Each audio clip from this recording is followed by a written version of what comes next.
Hey, what's up, everybody? This is Charles Sebastian, and welcome you guys to another episode of the DREAMERSPRO show, where we cover everything from sports, hot topics, classic, brief entertainment. And we give you guys a fresh perspective on things and how we see them. And today we got an episode that's most likely going to piss off a lot of people, but I don't give a good damn. But before we get into it, please make sure you like the video and subscribe to the channel. Also, we're trying to hit our goal of 200,000 subs by the end of this month. We appreciate it if you guys help us hit that target. Anyway, let me get into this topic here. Yesterday, I caught a segment on first things first, Kevin Wiles, Nick Wright, and Chris Broussard, and they were reacting to this story where they were essentially saying that, you know, some certain teams in the NBA, like the Chicago Bulls, I forgot some other teams, were unwilling to do any kind of deals with the Los Angeles Lakers because they didn't want to do anything to help LeBron James, right? And the Lakers. So they were reacting to that news. Now, if you guys know anything about Nick Wright and LeBron supporters, they do this thing, and I've picked up on it. What they do is this: once someone gives them a label, right, and they start flaming them up, roasting them up, after a while, what they do is they now try to use that same label. They'll take the label that's true about them and then try to use it on you. For example, when you say LeBron James fans are emotional, right? Or you call some of them Suzette, right? What they then try to do is they take it on the chin, they deal with it, and then they now try to reverse it. They'll say Michael Jordan fans are so emotional. Then they'll start with Charlie. I'm like, bro, but what happened to the originality? So in this clip that we want to get into, Nick Wright, just imagine, Nick Wright was basically trying to lay the groundwork to essentially say that there are people in media that basically are up there to protect the legacy of Michael Jordan. I'm sitting up here like, what? Like, bro, you know you're a part of Clutch Sports. You know that you're a part of the group of people that sit up there and twerk it up all over the place, knock over everybody's drinks, run up and down the hallway hollering and screaming about some damn Goat James, slapping each other with honey, just disturbing the peace and just messing up everything, gyrating all over the floor, knocking over coffee cups, just making a mess of everything. So for Nick Wright to try to basically initiate a preemptive strike, I thought it was hilarious. But what happened was interesting. And it's something that happens whenever these Jordan topics come up. Chris Broussard was waiting in the shadows for him. And the moment Nick Wright tried to bring it up, Chris Broussard shut his ass right down and was like, stop the nonsense.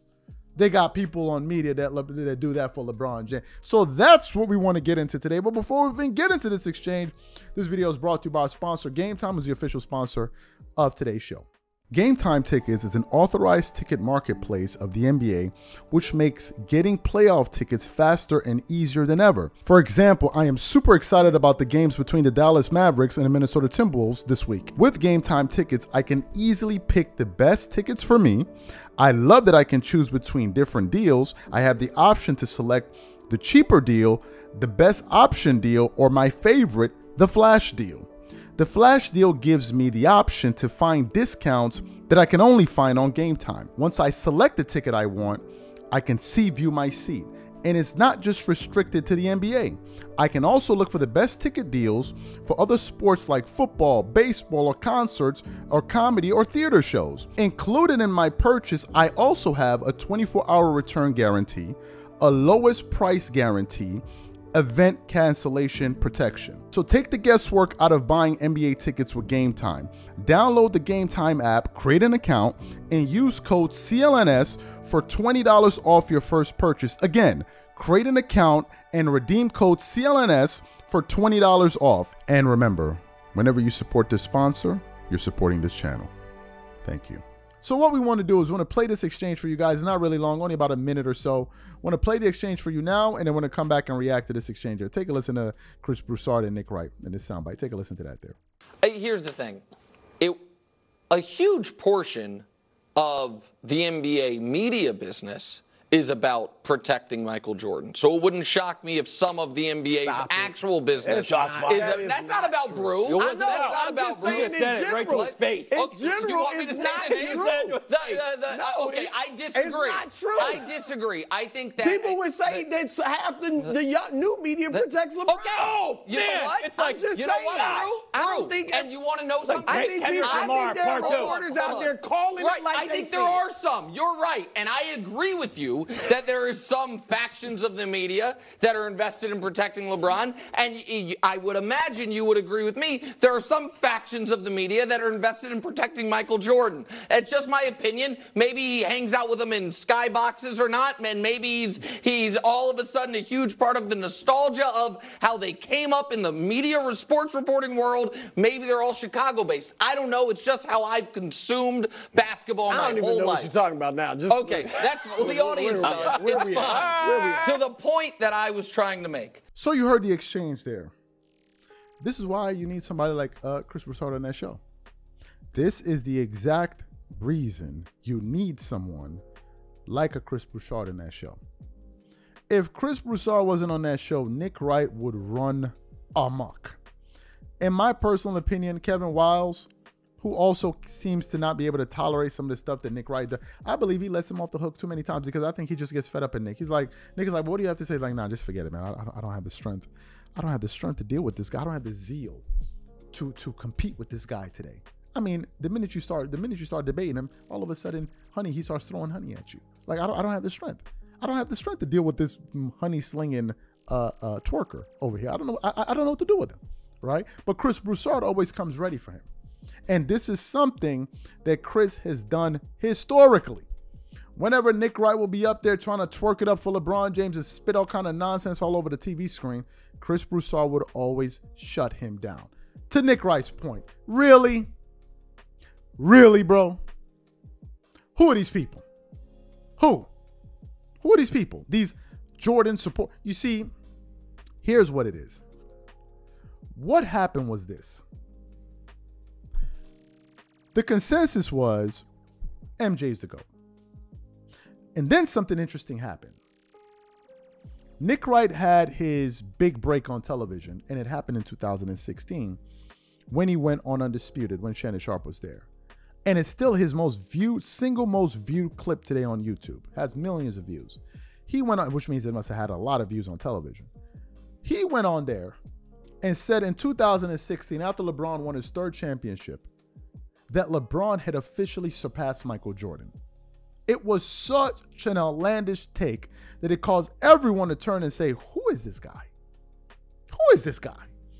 And from that point forward, you have had one person after the other coming up there talking about Jordan is the GOAT. Who came next? Shannon Sharpe. Shannon Sharpe came there. All of a sudden, he miraculously turned into a LeBron James supporter. Then who came after him? Colin Cowherd. You used to have shows on Speak for Yourself with Colin Cowherd basically taking a shot at Jordan anytime he had a chance, saying why LeBron is better than Jordan. Then you have Colin Cowherd. Then after him, you had Ryan Hollins, who is the biggest joke. Then you had Kendrick Perkins that came after him to go up there. And then you had this guy, this annoying guy. I can't stand it. I can't stand him. He's a Laker fan. He has a really annoying voice. He used to fill in on Undisputed at time to time. The guy with the curly hair. I can't remember his name. Just a really annoying guy. He was up there twerking it up. I can't remember. Now he works with Colin Cowherd on his show. I forgot his name. Then he came. And then you now started having all these people on ESPN and all of these stuff, all these publications now writing these articles, and you have people on TV, every small thing, LeBron James did, LeBron James. You're like, well, what's going on here? And then what happened was you had some guys that thought Jordan was the GOAT and like, okay, pump the brakes here. Jordan is the GOAT, like cut it out. And they would start pushing back on some of these assertions that these guys would make because they knew they weren't really good arguments. And that's where the pushback started to begin. And then Nick Wright now tries to characterize the pushback to his nonsense as these guys are in the media here to defend LeBron, which is crazy. Then you had the Gilbert Arenas is jumping out the window, who was one day saying it was Michael Jordan to go. Then the next day he was saying it's LeBron James. You had him jump out the window. Then you had this "we're done with the 90s" movement, which just appeared out of nowhere. And then you had people pushing back on that as well.